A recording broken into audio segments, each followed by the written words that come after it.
झिलमिल जी महाराज। राधा वल्लभ प्रिय। राधे राधे महाराज जी, आपके चरणों में कोटि कोटि प्रणाम। महाराज जी, मैं रायबरेली जिले के प्रसिद्ध शिव मंदिर का प्रधान पुजारी हूँ। लोगों से सुना है कि शिव मंदिर का पुजारी अगले जन्म में कुत्ते की योनि में जाता है। जब से मैं आप प्रतिदिन नहीं, उसका विषय से लोगों से नहीं, वाल्मीकि रामायण में लिखा हुआ है कि एक बार जो है एक ब्राह्मण देवता बड़े तपस्वी, वाल्मीकि रामायण में हमने स्वयं स्वाध्याय में पढ़ा था बहुत वर्ष पहले, तो वो भिक्षा मांगने गए तो उनको भिक्षा में कुछ नहीं मिला, तो गुस्सा में आ रहे थे तो डंडा हाथ में था, एक कुत्ता पड़ा था, उसकी खोपड़ी में 2-4 डंडे जमा दिए। कुत्ते ने भगवान के दरबार में जाकर के कहा, प्रभु मेरी क्या गलती थी, मैं तो श्वान हूं, मार्ग में ही तो पड़ा रहूंगा ना। इन ब्राह्मण देवता ने बिना किसी कारण के मुझे 4-5 डंडे मारे, देखो मेरी खोपड़ी में। भगवान तो सब जीवों की भाषा जानते हैं ना, तो भगवान ने कहा मेरे दरबार में ब्राह्मणों को दंड नहीं दिया जाता, आप ही निश्चय करो कि इनको क्या दंड दें। उनका प्रभु यहाँ का जो बहुत श्रेष्ठ कलिंजर पर्वत है उसमें जो आश्रम है उसका इनको महंत बना दीजिए। बोले तुम तो दंड दे रहे हो या वरदान दे रहे हो?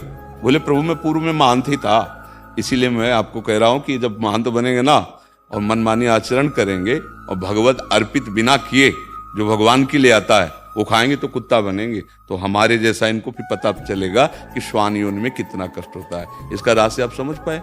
इसका रहस्य ये है कि जो भगवान के अर्पित करने के लिए आता है वो आप शिव मंदिर की केवल बात नहीं है, किसी भी मंदिर की बात है। ब्रज के भक्तों में चरित्र आता है।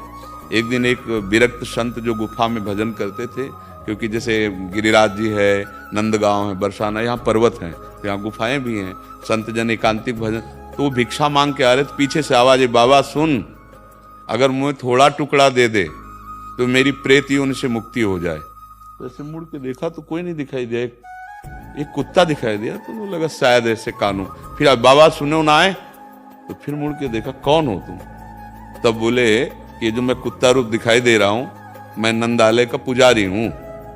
तो उनका प्रभु आप तो भगवत पार्षद हैं, आपकी ऐसी कैसी? तो उनका लाला के लिए अमनिया आता था, बिना भोग लगाए हमने उसको प्रयोग किया, तो उसके दंड में अगर आप अपनी जूठन करके दे देंगे तो अभी मैं मुक्त हो। तो बोले भैया यदि तुम्हें भगवत प्राप्ति हो रही है, दोष से मुक्त, तुरंत जूठन करके उन्होंने दे दी। बात यहां समझनी, शिव मंदिर ही नहीं किसी भी मंदिर में